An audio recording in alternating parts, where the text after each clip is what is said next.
Bonjour les amis, alors quel plaisir les amis, quel plaisir tous les jours. Alors pour l'instant c'est le troisième œuf super frais. Voilà, regardez, oh là là, quel plaisir, mais quel plaisir les amis. Troisième œuf les amis, bah, elles sont bien les petites cocottes là, elles sont super bien. Là, regardez, alors j'ai mis les petites planches, comme je vous ai dit, là.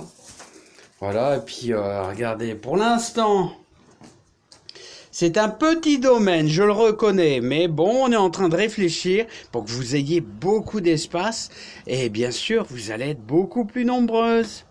Allez les amis, allez. Alors les amis, j'étais venu pour vous donner quelques conseils au niveau de l'arrosage des tomates là.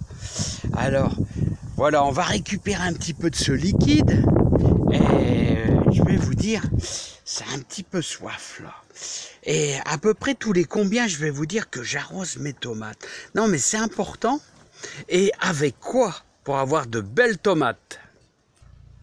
Alors les amis, regardez ce beau petit jus là.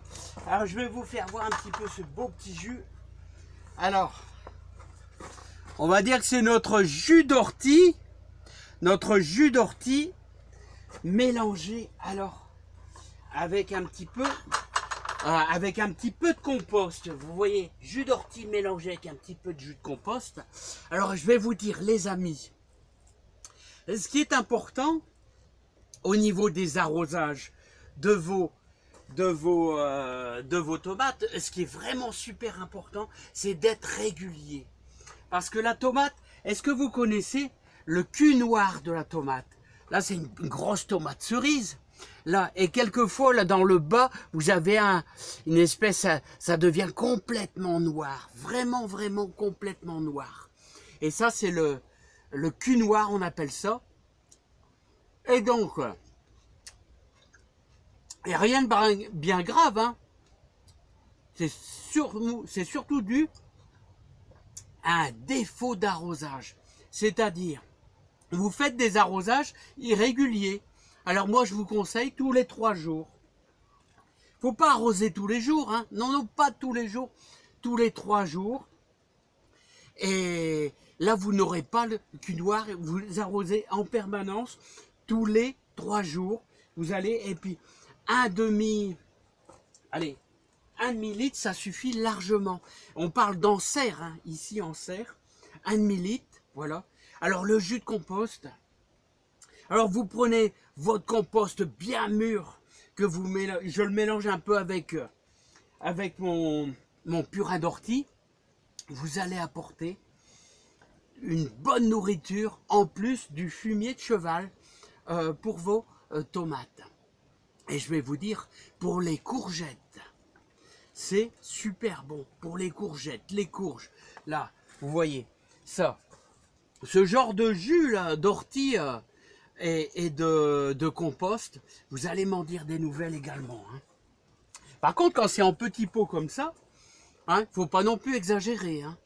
Alors moi, je le fais, vous voyez, la plupart du temps, vous faites ça, vous arrosez avec votre jus 1 fois par semaine, mais pas plus. Faut pas exagérer. Alors regardez.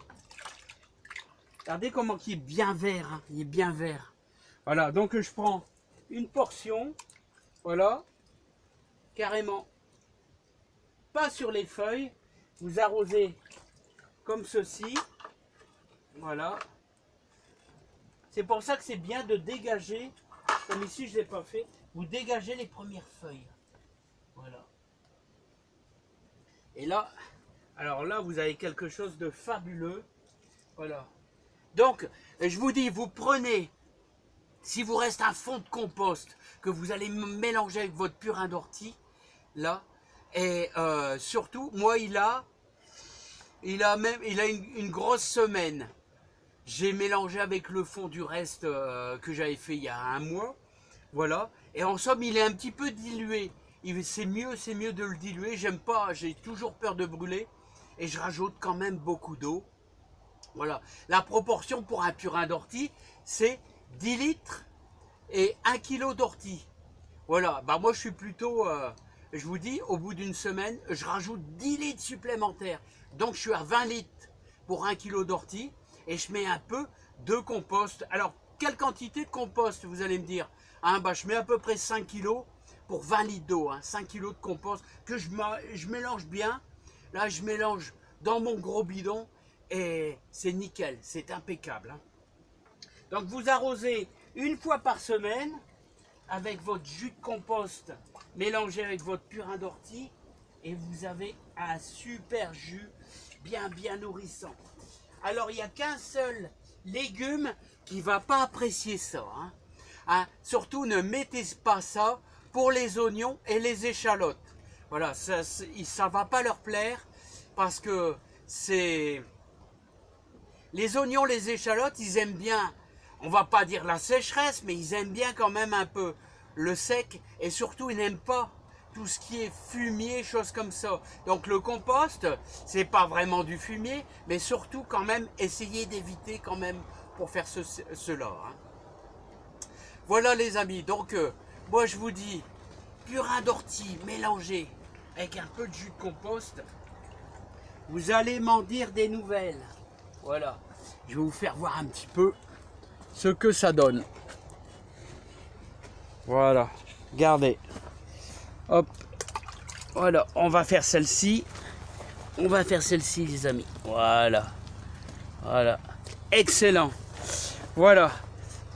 Oui, même les petites tomates là, ça va leur faire un petit peu de bien.